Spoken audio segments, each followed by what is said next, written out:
Hey everybody, how is it going? Boy, appreciate y'all's patience as I got set up. Just finished a really exciting interview which will be premiering tomorrow, talking about policing across the country. How much hope is there for progressive DAs, and why exactly the United States incarcerates so many people, even more than apartheid South Africa. Look forward to that tomorrow at Wednesday at 7 Central. I'll be joined, of course, by my friend Matt Leck. But yeah, welcome. I mean, I took the week off last week because I gave a really fun talk to the folks at the North Texas at DSA. There's a lot of really wonderful people in the audience. It was great being able to chat after the conversation too. And if any of y'all are here now, I think I see Eat Vegetables is in there. That's good to see you again. It was really great being able to talk to folks and to hear from everybody.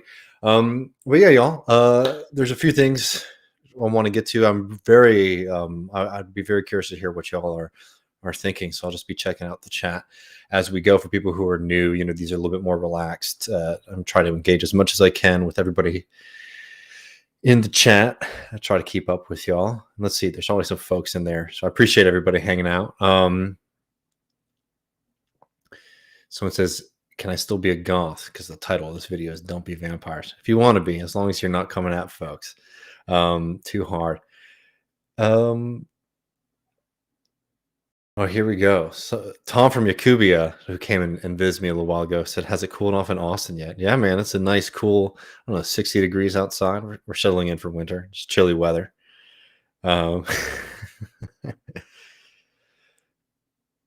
Is there a link to the talk? So the talk, there isn't a link to the talk. I might post it later. I haven't decided yet.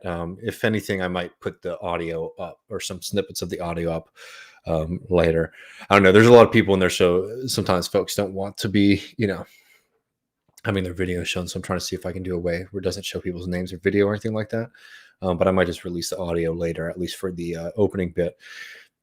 And if people are curious, I can talk about some of the things there. I mean, it was really a talk based on what we do here each week, talking about building up a stronger left that is sort of prepared for the challenges that we face, instead of always just sort of reacting to the news cycle, etc. Thinking about where can we be building our power and what are the long-term goals for the left. And I've been, as Matt, been really focused on the question of state transformation, which, even though it seems very far off, this is the time that we need to be preparing our capabilities to do it.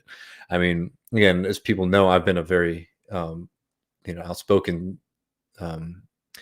I've been very outspoken about the fact that I think the progressives need to be voting no on both of these bills. I just think at this point, both the infrastructure and the reconciliation bill are not only disappointments, but will actually be quite harmful if implemented, just because it sucks all of the air out of potential actions in the future, and along with the fact that there are mass privatization schemes sort of baked into both of these bills. At this point, for what we're getting and what we should be getting, I'm a proponent of voting no. I bring that up just because, the moment we start saying that, we got people coming in and getting worked up about forced to vote again, which is still amazing to me that people think that we have the capacity to be leading these mass street movements when we're still having a lot of difficulty supporting our friends and comrades who are going on strike around the country. And I don't mean this to deflate folks. I just mean it for us to start thinking actually a little bit more seriously about where we are and what we need to do. Not some slow incrementalist line, but rather looking very seriously about what our capabilities are and how we can enhance our abilities to do much more. I don't think just sort of charging at the gates is the strategy right now for getting things like Medicare for all or a response to climate change. So anyways, that's why I've been talking a lot about state transformation lately, because I still feel like, I don't know, there's a lot of people who have a lot of energy and they want to do something, which is well and good in itself. I mean, that's exactly how you should be feeling about it. But if we're not sort of looking toward what it actually means to take power and to be able to implement the things that we need to implement to survive, I don't know, that energy, unfortunately, is a bit misplaced. But let me see. I don't want to be missing anyone in the chat here. Thanks so much. People are giving me compliments in the Twitch chat, so y'all need to be up in your game over here on YouTube. Y'all coming hard. Hit like for the Texans, David's favorite team. They're not my favorite team. I'm a Cowboys fan. Maybe you're thinking of the Longhorns. Our friend Autumn Leaves, I always appreciate you hanging out in the chat, making sure that things don't get too crazy in there. Free Rodney Reed, absolutely. Someone else is noting that the talk is a one-off stream on Zoom. Yeah, I have a record of it, so we might release it at some point in the future, depending on how interested people are. Let's see. All right, what's up, y'all? All right, we got some folks in here. I want to talk a little bit in a minute about being vampires and what I mean by that. Really, it's a lesson of a few things that I've learned in my time on the left, and also from Michael.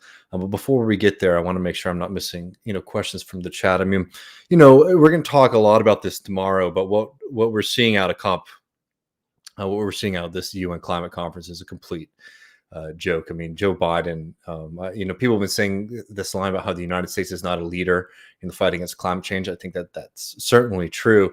I don't know. I don't know who really, really, truly believe that, other than a kind of extremely performative and delusional, Kamala Harris, Joe Biden stan.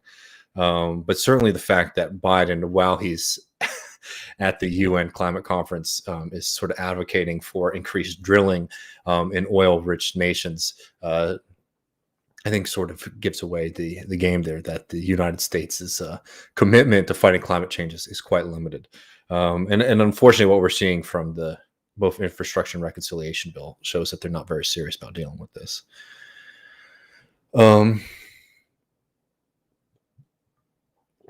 I haven't heard, Trey says, I haven't heard much from Adolf Reed lately. Anything new from them lately? I haven't read anything from Adolf Reed recently. I know they've been on shows like our friend's show, This is Revolution, talking. I'd love to have a conversation with Adolf Reed sometime in the future. I haven't read anything of his that's come out in the past couple months, though. I'm always on the lookout, though, unless I miss something. So if I did, people send that my way. Matt says COP26 is a failure already. They have no enforcement mechanism. They should be at least making ecocide a crime against humanity. The United Nations is a failed system. Well, I mean, it's designed to be that way. It's designed to kind of limit any kind of significant discourse, and certainly any challenge to the United States' power.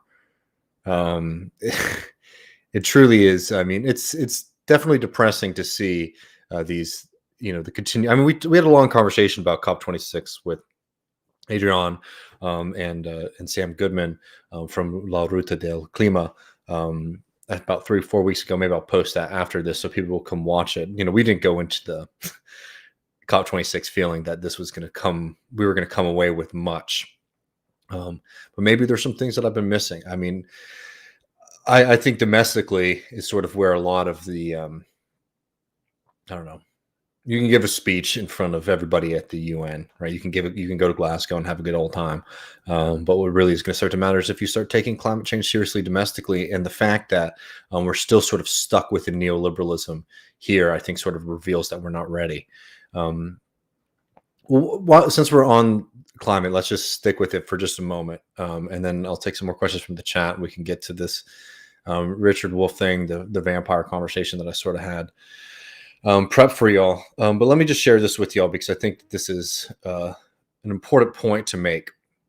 That not only are these, Biden's plan inadequate, not only is it a joke that it looks like they're already going to try to pull more and more away from it, but as our friend Matt Huber notes here, around 86% of all investments in the energy sector are tax credits, $320 billion, meaning we still have to wait to just hope the private sector achieves the necessary decarbonization.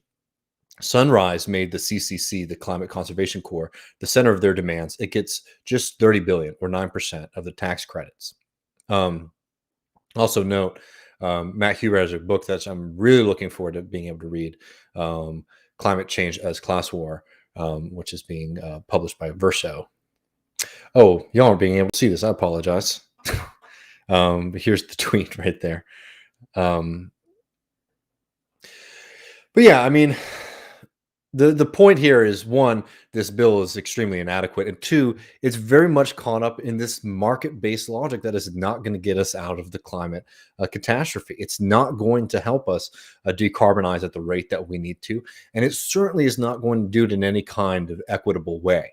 We're already seeing, especially in a lot of European countries, the punishment for dealing with climate change, the difficult part, being put on the backs of everyday working people, when it should be targeted at those at the very, very top of society, specifically those who profit immensely from the destruction of our planet. And we're just not seeing any kind of shift from Biden on this. And I know a lot of people got really excited about Biden and these plans by looking at the price tag. But when you actually look at the mechanisms that they're using to try to encourage a shift in the way that the way that they're trying to decrease our fossil fuel consumption is through these kind of free market solutions, right? Tax credits, etc., right? Using the market as a way to sort of force corporations to change their behavior. Unfortunately, it's extremely inadequate, and I think, from a political theory perspective, political philosophy perspective, it really shows that we haven't moved that far away from neoliberalism, nowhere nearly as far away from neoliberalism as a lot of people were sort of making out, were making the case for in the early Joe Biden administration, right? It's very much stuck in this kind of logic. On top of that, you look at the infrastructure bill, which has significant what they call asset recycling, which is essentially privatization schemes over things that should be controlled by the public.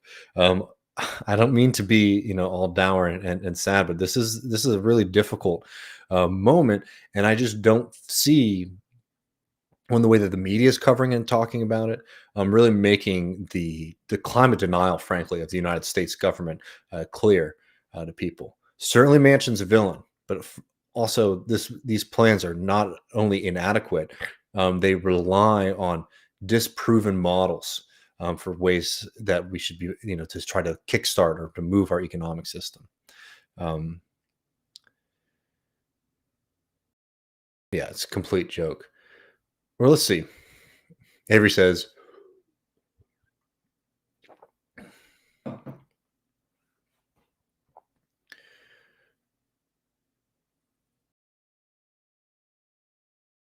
Mark says, the serious problem, in my opinion, is that Biden has been shooting himself in the foot. The result may be a true constitutional crisis in 3 years. So I'd be curious about what exactly you mean by that.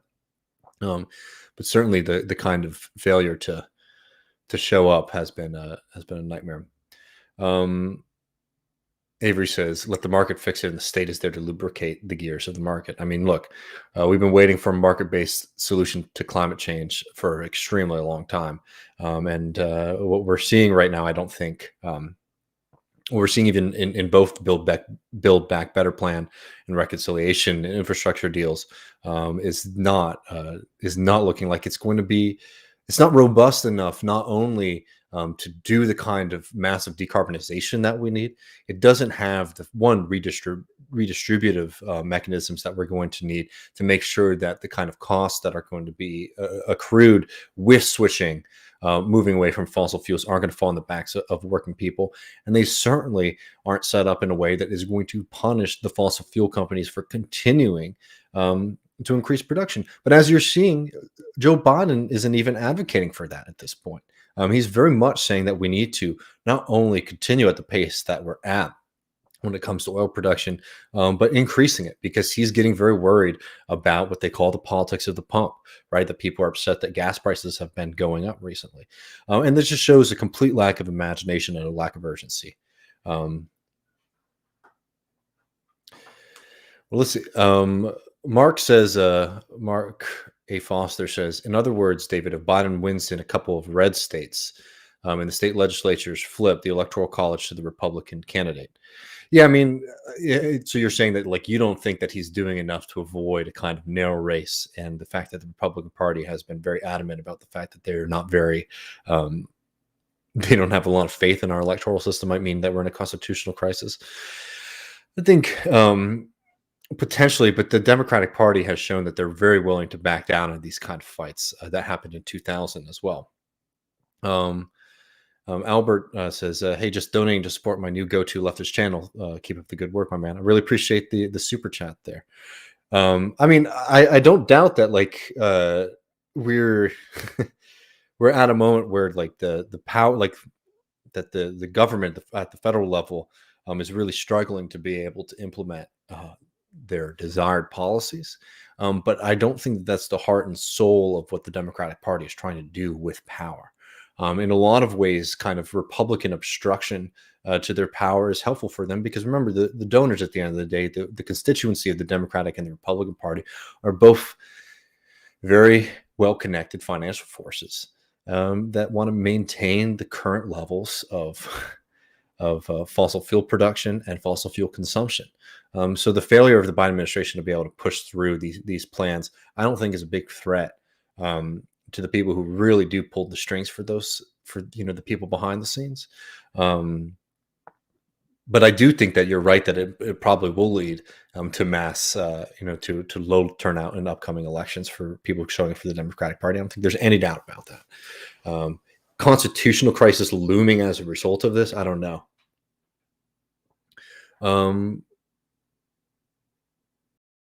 Sean says 1 year from now, the midterms will be a bloodbath, local, state, and national Republican Party domination. I have a feeling it's looking that way. I mean, I can't imagine. It's hard enough to sit here and encourage people to vote for for Democratic candidates just as like harm reduction. It becomes even harder at this point when you're seeing what happens when they come into power with majorities in all of in both controlling the presidency, the House, and the Senate. MDR says David Abby Martin is making a new documentary about the U.S. military being the biggest polluter in the world. The trailer claims even if all the factories stop polluting, the United States military alone pollutes so much it wouldn't matter. What's your view on this? I agree. I mean, this is one of the things that it's actually quite sinister. A lot of the major climate change studies omit pollution from the United States military because they just see it as almost a non-starter. That certainly has to change, and I think it's worthwhile sort of turning these. I mean, this is like it. Could sometimes be a little bit of a truism, but the fact is that it's true. Is that all of these issues are very, very much connected. You can't separate. The one that not just the over reliance on fossil fuels, but just like the waste in our consumption and our production from imperialism, right? The fact that the United States grows significant amount of cotton, for example, but almost all of our clothing is imported, right? That is directly related to capitalists wanting to be able to extract as much value from labor as possible, which means that they need to have access to markets and to labor forces all around the globe, right? And the United States military and United States imperialism plays a big role in that. And we're not even talking about like the actual pollution caused by the United States military. But the point is like, yeah, these things are all very, very much connected. I think Abby Martin is on point. I'd love to have Abby Martin and maybe Mike Prisoner on the show someday. I don't know them personally. I know we were going to have them join us here in Austin with Michael for the Austin TMBS live show, but we weren't able, obviously, to get to that because of COVID.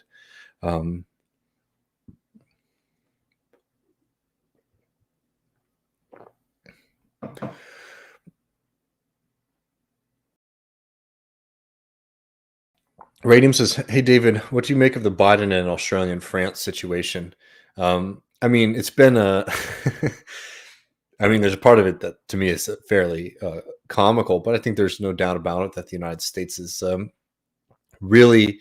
I mean, it would be great to have Bessner on to talk a little bit more in depth about this. But I mean, there's the funny part about it is that France still sort of views itself as a world power, which it's not. Sorry, France. But it's like, what does it actually reveal beyond like kind of funny stories of the French freaking out? Is that the United States is very, very serious about its pivot to Asia, and they're using Australia as a kind of landing pad for that pivot, right? And Australia is playing a game and joining the United States in its kind of imperial adventurism. We have a lot of friends and listeners who listen to this show in Australia, and that's basically what they've said to me is their concern is not that Australia was not already a faithful partner of American imperialism, but there certainly seems to be a rationing up of it. And that doesn't mean, let's not be foolish about it, that France represents a kind of, um, progressive anti-imperialist force in this. But the reason that the United States is sort of working so closely with Australia right now, even to the ire of France, is because the United States is very, very interested in continuing to ratchet up pressure against China, particularly using Taiwan as a wedge issue. I mean, these are serious developments, no doubt about it.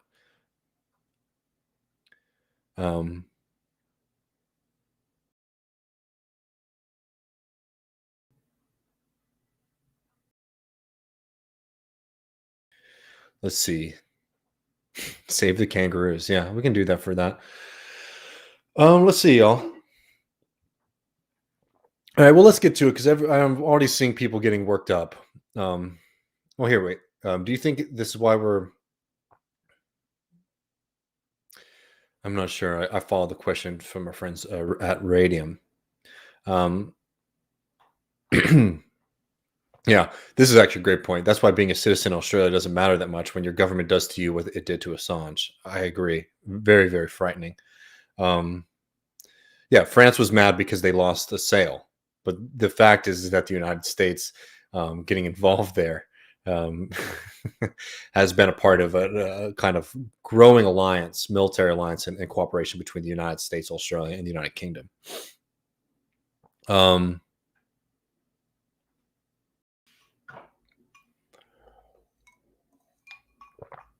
all right. Well, I mean, I want to get back in a little bit. We'll talk about Leonard Peltier, and I'll take some more questions. But I just wanted to just because I saw this happening, and I don't want to make a big deal about anything, but I just, these are times to sort of be a little bit more casual and have conversations with each other. I didn't want to dedicate a segment to this on the show, but I've been watching this kind of online freak out over Richard Wolff and Jimmy Dore going on, and I just wanted to comment on it a little bit. And the title of this video is, "Don't Be Vampires," because look, I mean, for people who aren't familiar, I don't think it's worthwhile getting involved, but I'll give people a brief overview of what happened. Our friend and comrade Richard Wolff, chief economist still. I'll give him the hat tip there. He went on Jimmy Dore's show and he said some stuff about vaccines and its role, vaccine mandates potentially in in the strike wave, right? I think some of the way that people were portraying it, I think actually was a little bit misleading. But I do want to just be very clear that I think that it would be incorrect to sort of locate the source of the increase in worker militancy and the increase in strikes over the past month because people are upset about mask mandates and vaccines. It's not the case. It's just not borne out on any level. So that's that. Um, but I think that the freak out that I was seeing against, against Richard Wolff about this, I think shows that, there needs to be a moment that everybody just take a little bit of a deep breath over this. And this is a really important lesson. And I know, it's not always easy to hear it, but this is one thing that I learned specifically from working with Michael for all these years. And, an essay that he was influenced by, and a lot of people on the left have been, is, Mark Fisher's famous essay, Exiting the Vampire Castle. And I bring this up, and it's an excellent essay if you haven't read it before. I bring this up because all that we've seen post 2020 has just been a constant fracturing on the US left. And undoubtedly, there are some people who are, advocating and agitating for it a lot more. And there are a lot of bad actors out there, right? I don't find there to be much light in Jimmy Dore or his work. But I do think that we should be a little careful to not get into a position where people are reacting in the way that they were to Richard Wolff sort of going on Jimmy Dore's show and saying what he did. I mean, I was seeing people saying things like, "Oh my God, we've lost another one," and talking about really, really harsh words and really over the top kind of condemnation of Wolf, as if him saying one thing about vaccines and vaccine mandates and potentially sort of looking into them as a class power dynamic, which I don't think is something that people should take extremely lightly. I think that it is 100% a valid question to be looking at, to what the relationship between employees and employers are. Again, the fact is that we're not seeing this demand from working people on a mass scale against mandates and mask mandates. In fact, we're seeing much of the opposite, where people are upset because there's a lack of safety in their workplaces. They're not seeing that their employers are doing enough to protect workers from COVID-19, etc. Right? Those are the facts. I don't disagree with that at all. And I also think that when we talk about people making hypotheticals about people being upset about employer power over workers when it comes to for example vaccine mandates, I do think that it's a little frustrating that we're not talking about things like PTO for getting a vaccine, which people who have gotten it know that you do need a little while to recover from it, right? And that, if you really are worried about employer power, I mean, that's where your energy should be, right? So again, I'm not saying anything about the merits here of what was said, but I think the quickness that a lot of people came to sort of condemning somebody outright, saying we've lost somebody, saying somebody's gone, somebody's been lost to us, I think shows a kind of bad habit, and something that I'm very much against, and it's something that we're very against on TMBS. And I think that it's very important to not fall into this trap, because there certainly has been a kind of fragmentation amongst people on the left, right? And again, some of it's very warranted. But I think a lot of it is people sort of selecting their camps and sort of sticking to it, right? And I don't know, there's a little of obsession that's sort of back and forth, and I don't think it's particularly helpful. I think that what we can be doing, and I think the hope is with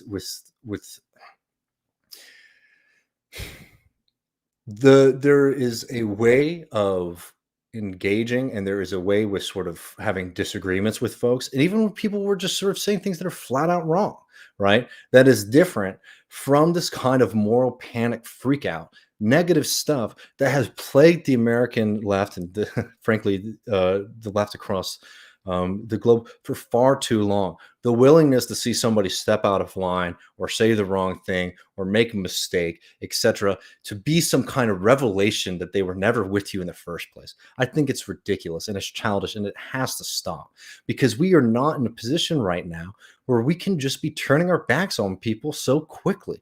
I really think that it's important, to remember that we're all sort of engaging in spaces of debate and confrontation and etc. That we can be able to do that freely, without falling into this trap of saying, oh man, this person stepped out of line and they've betrayed us, and now they're not on our side anymore, now they're against us.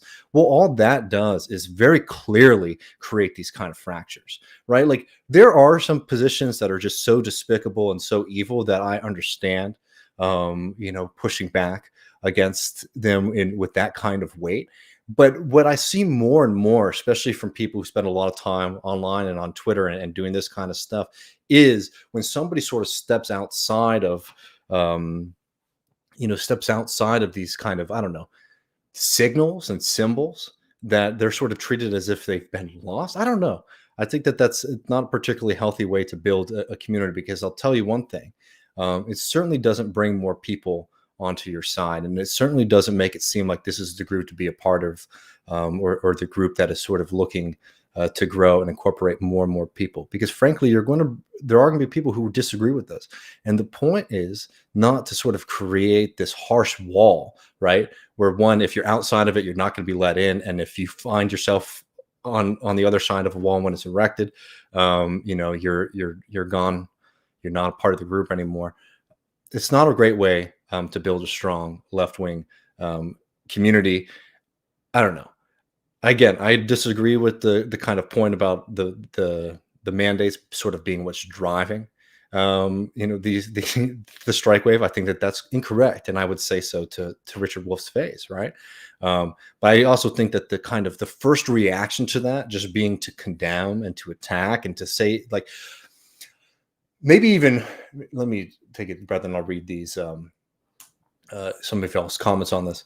Maybe the thing that frustrated me the most about it was not so much that people were upset about it, because I think it's very reasonable to be upset when somebody says something wrong, especially in the context of the right wing trying to co-opt actual labor struggle and sort of saying that it's sort of, you know, the right wing is trying to sort of say that all these labor movements that are happening are in a reaction to certain kind of policies like vaccine mandates, et cetera, right? So it's being used by the right to kind of fuel reaction, right?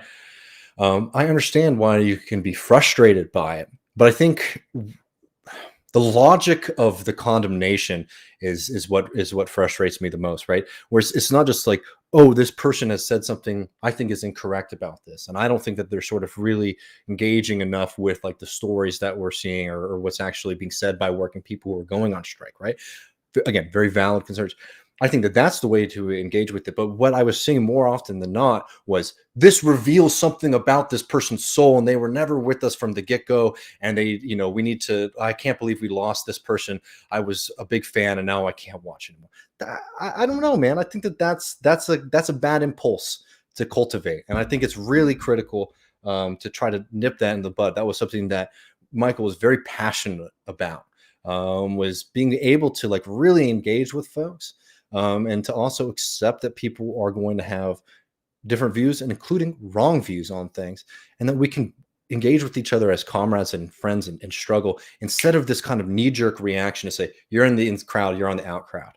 um, I think we got to be careful, especially right now when we are in a moment of extreme fragmentation on the left, and in a moment of extreme atomization that has been brought on by the kind of restrictions that have been put on us through COVID-19. Again, the facts of the matter are very clear. The strike wave, or we're not even calling it strike wave, right? Like the uptick in strikes across the country is not because of vaccine mandates. It's because employers have been abusing workers across this country for decades. And there's been immense amounts of profit that have been made in the past couple of years that have made it so very, very clear to people that something else needs to happen, right? There's no doubt that there is a kind of very, very cynical group of people who want to tap into any kind of outrage against pharmaceutical companies, etc., to kind of create conspiratorial maps of America. And I think that we need to engage with those, strongly. But I think this quick judgment call that people sort of doing regarding Wolf, who's somebody who's been around for a while and has been doing a lot of good work for people, and is somebody who fights for working people at a time when it wasn't very lucrative or interesting. People weren't really tuning in to listen to you. I think that people sort of immediately going on to sort of judging their personal character and thinking that every other bit of work that they've done is suspect, because he went on the guy's show that y'all don't like. Come on.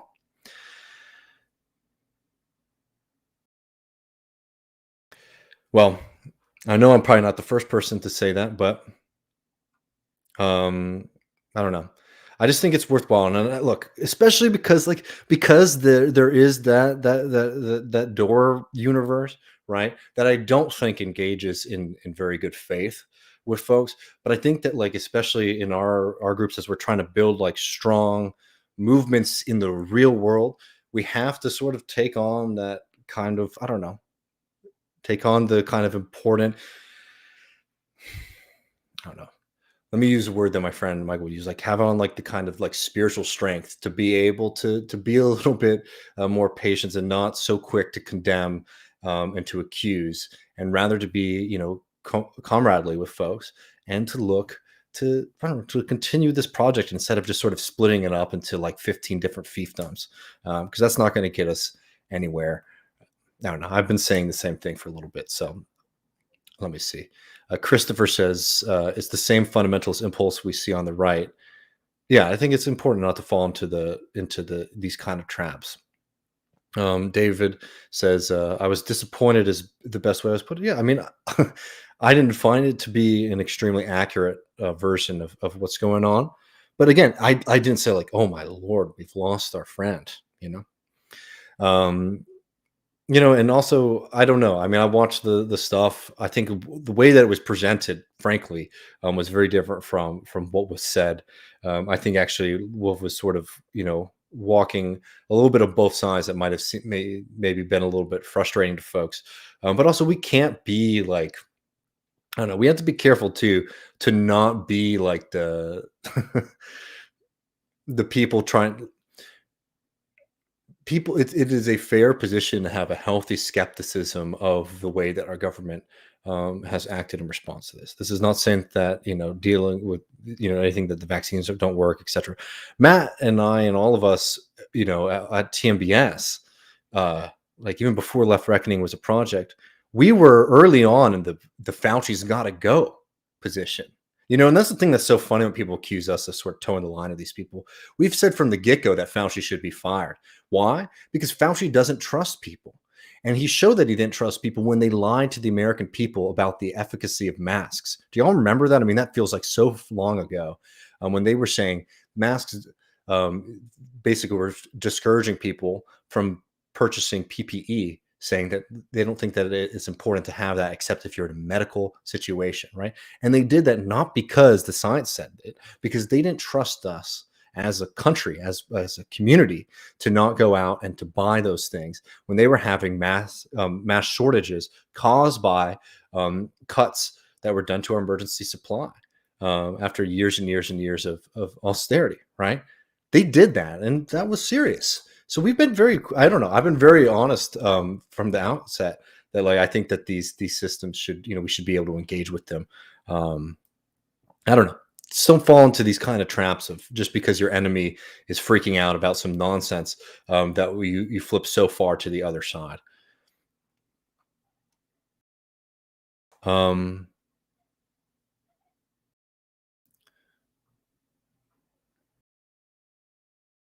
let's see. I know everyone's been chatting, so I want to make sure I don't want to miss y'all. Um,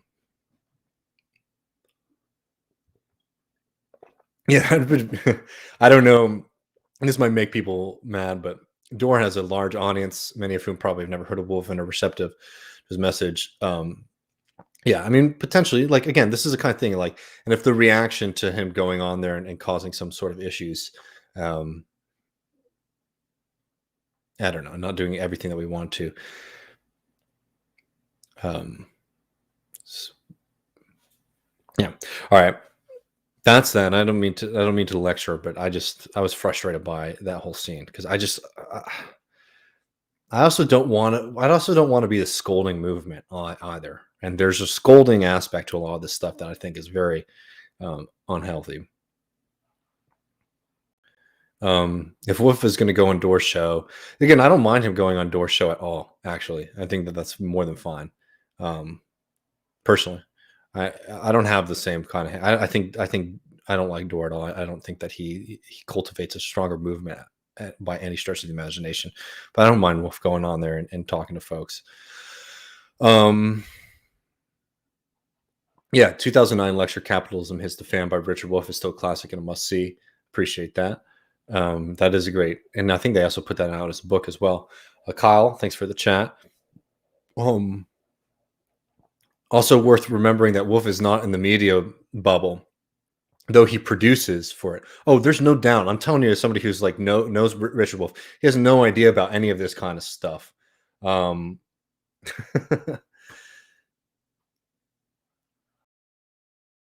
Somebody asked if I can link Twitch and YouTube chat. I don't think you can, but if there's a way to do that, that probably would be really helpful.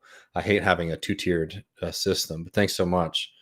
All right, well, I'm glad. I thought people would be mad at me. Um, thank you all. I know that would I go on Jimmy Dore's show if I was invited? I probably wouldn't. But I also, my cards on the table. I have a personal resentment. I think that the kind of stuff that he traffics in is extremely harmful. I don't feel like I don't have any interest in doing flame wars, but no, I wouldn't go on just because I wouldn't be interested in having any conversation there. Personally, but that doesn't mean that that's the calculus for anyone else, right?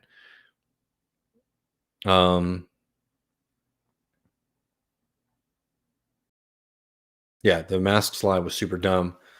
All they had to do was instruct people how to make a mask. Exactly. I think so too. And like this is the thing, it's like so frustrating when the right wing starts to dominate a conversation like that because the left went on to the left, liberals went on this kind of like ridiculous, I don't know, valorization of somebody. When this was a very, very massive moment in our history that we failed at and and did a lot of damage to ourselves. Um,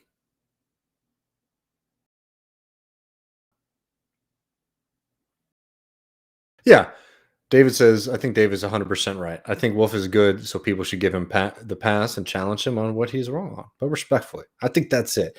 The thing is, like, it's just moved to this other level of like, it wasn't about the factual inaccuracies were the opportunity for people to just go into like a moral crusade, which I think a lot of people were sort of inclined to the second that they saw that they were on the same platform together. And I think that that kind of condemnation stuff, that kind of vampire energy, is something that we can't be building on the left. Uh, hey, somebody's asking me TL65. I think you've asked this on our Patreon, and we were going to do it. Oh, for people who are patrons, we're doing our think tank. So get your questions in too. But I was asking me about Walter Reuther and the UAW president, some kind of controversy around. I'm not familiar with that at all. I mean, I'm familiar with what you're alleging, but like I have no deeper knowledge other than just like I know there's people have different conceptions about it. If you have something that you're sort of sitting on and you would like us to talk about in regards to him, I'd be happy to sort of engage. I don't know about this off the top of my head, so that's why there's not been anything going on with it. But we haven't gotten to planning out our think tank episode this week, so maybe we'll have something more for you on that. I'll ask Matt. He might. Matt's much more into that kind of stuff than I am. Not that I don't find it interesting, but it's just like I don't know. I never spent the time sort of looking into that kind of stuff. Um,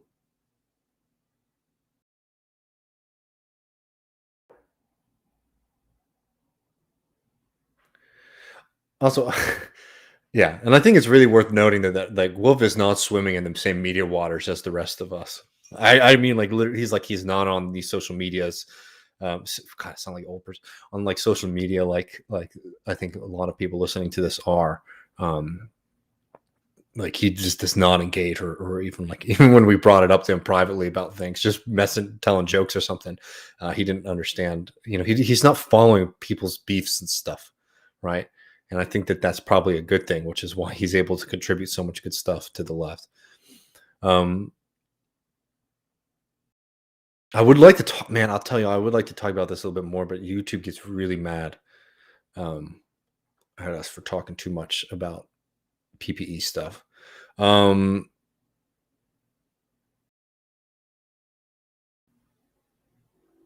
all right. There's some I wanted to yeah, Wolf pretends like he doesn't even well, I don't know if pretends. I mean, somebody asked him about him. Um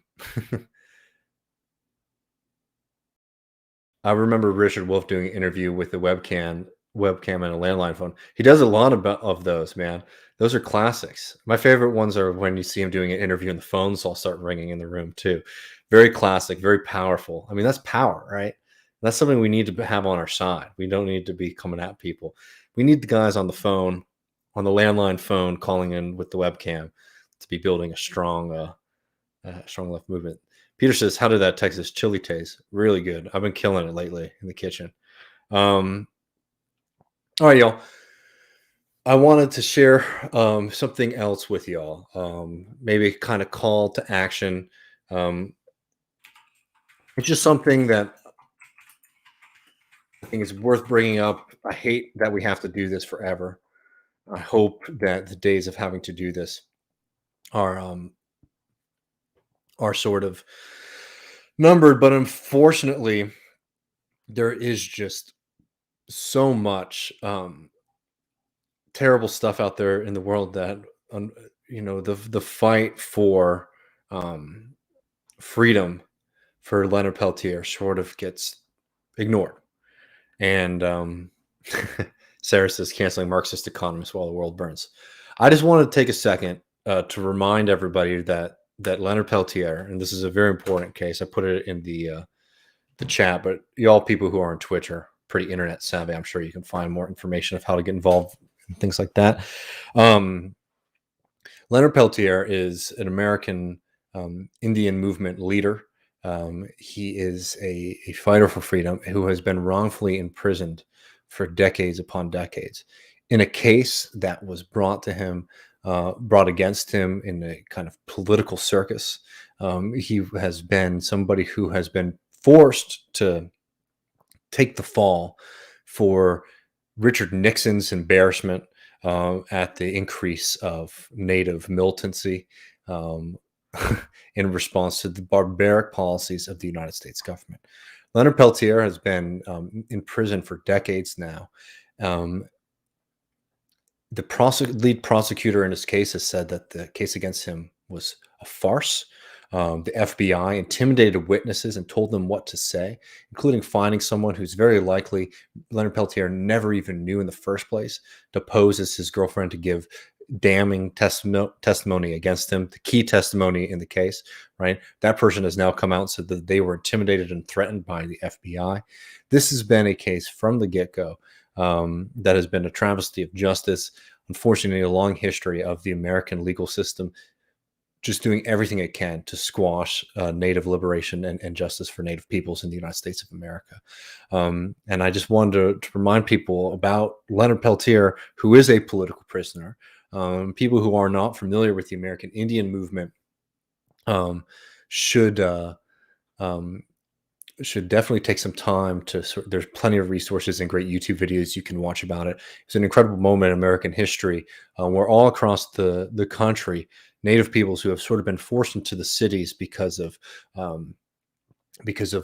forced termination policies by the United States government, which basically was working to eradicate tribal lands and tribal governments, along with the genocidal cultural genocide.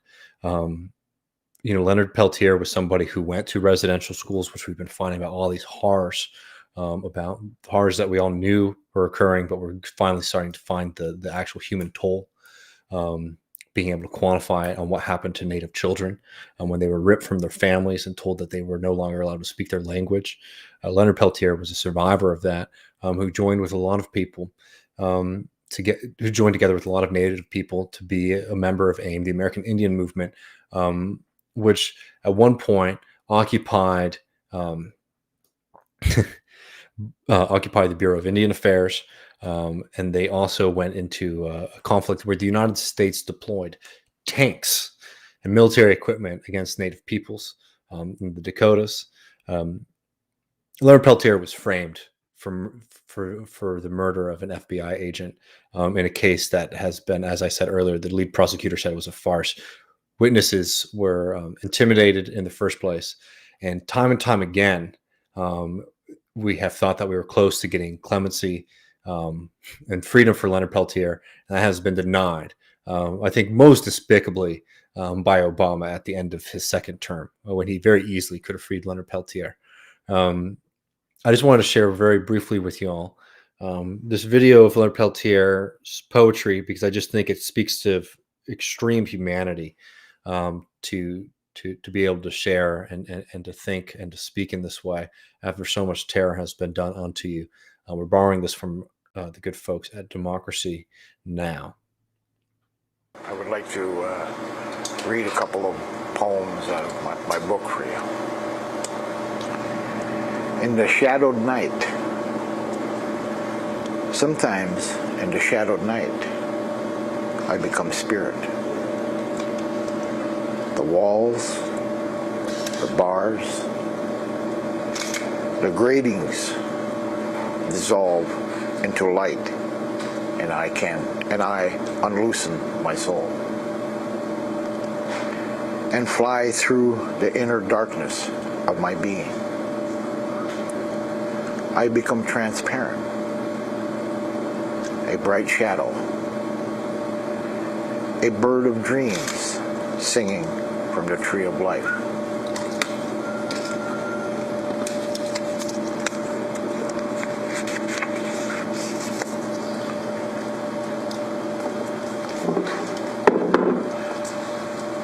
The knife of my mind. I have no presence. I have only a past, and perhaps a future.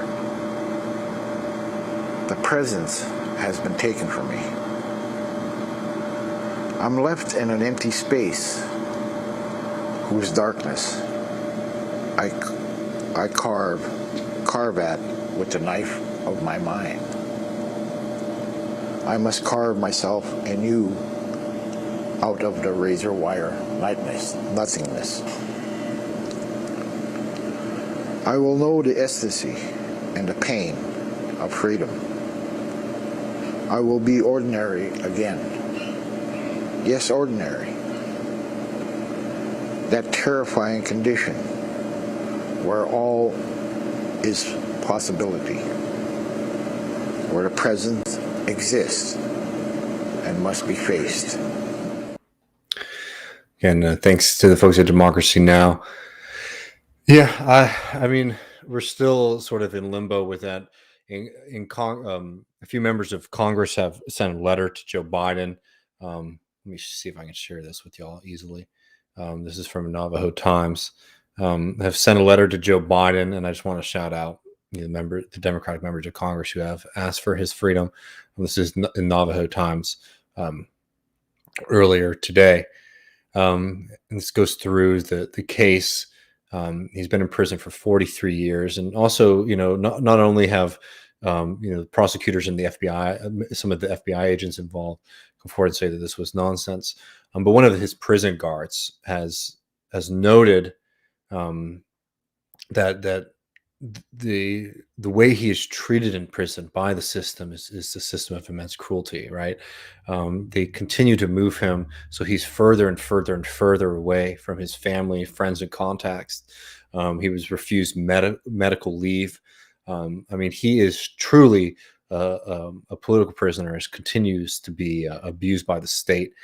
And while there's a faithful group of people who have been calling for his freedom for a very long time, I think sometimes it's one of those things where, a travesty has been going on for 43 years, and it's easy to start to turn your eye to other things. But this is somebody who desperately needs to be free, and it's something that Joe Biden has the ability to do so. Let me just share this real quick so we can get the Congress members who have signed this letter. U.S. Representative Teresa Leger Fernandez from New Mexico and Melanie Stansbury from New Mexico as well sent a letter to Joe Biden to release Peltier from Florida. I mean, this is somebody, think about it, he's in Florida right now, which is hundreds and hundreds of miles away, thousands of miles away for where he is from, where his community is. Along with their signatures on this letter, Barbara Lee, I can't read all of them, but plenty of folks, including Cori Bush, Rashida Tlaib, Jayapal, and McCollum have signed as well, sort of calling for his freedom. So again, this is something that is just worth being on your radar and advocating for, because we all know Sleepy Joe ain't going to do anything unless there is outcry, unless he thinks that it's going to benefit him, his political career. So I think making this into something that people are up in arms about, because this is an easy win. Sorry, I hate talking about so crass like this, but this is an easy thing for Joe Biden to do that could do a lot of healing for, and frankly, if anything, just a little bit of justice towards the end of Leonard Peltier's life, for him to be free, for him to be able to return to his home, I think would be something that I hope for very, very much. I appreciate y'all for standing by with that, but I think that the political trial against Leonard Peltier is not a unique thing in American history, but an extremely, extremely grim modern chapter of America's war against Native and Indigenous peoples. And some people, including Tom from Yakubia, actually have a great movie suggestion for folks called The Incident at Ogalla, which sort of goes through the BS trial against Leonard Peltier and the way that they framed him and brought him in. It also shows very clearly that this was a political trial through and through. I don't have someone else. Do have thoughts on the Braves team name? I defer on these things to Native peoples, and I think that people are understandably very frustrated by that name, and it makes sense to me for these things for things to be changed. Certainly, if they're hurting people.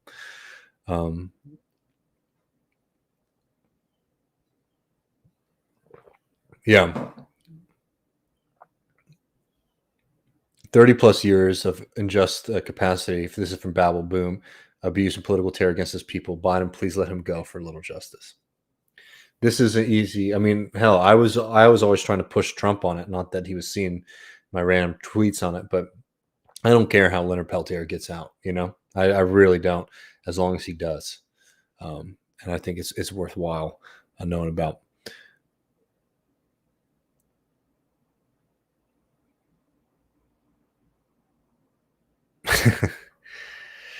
All right, y'all. Thanks so much for joining me for this week's stream. Glad to be back this week. For patrons, we're going to be releasing a think tank.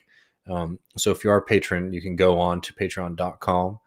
And we have a post there where you can sort of select, different topics and questions. It's always great. The more open-ended it can be. It's really fun. I really enjoy being able to hear what y'all are thinking about, and also to spend a little bit of time in a less structured bonus episode with Matt. I always like where those conversations go. So that will be up this Sunday. Tomorrow, we're going to be talking about system of policing. I'm sure we'll talk a bit about COP26. I don't know. What it looks like it's going to be I don't know if we'll have an update on infrastructure, reconciliation, etc., but we'll be doing that. And again, if people like this work, I really appreciate it if you can help support us at patreon.com. We're growing. Patreon's always hard. I mean, we had a big drop off once things went through this month. Really hoping to get. So we went back we're under 900s, unfortunately. So we're still trying to get to that 1,000 number. Once we hit that, Matt will come out here to Texas, which I'm really looking forward to.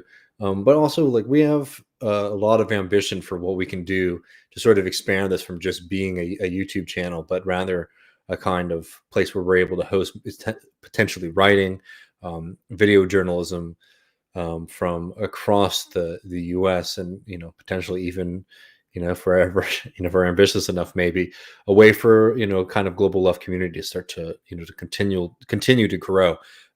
So anyways, if that's something that you'd be interested in, we really appreciate the support so that we can get there sooner rather than later. Thanks everybody. Take care, and I'll see y'all tomorrow.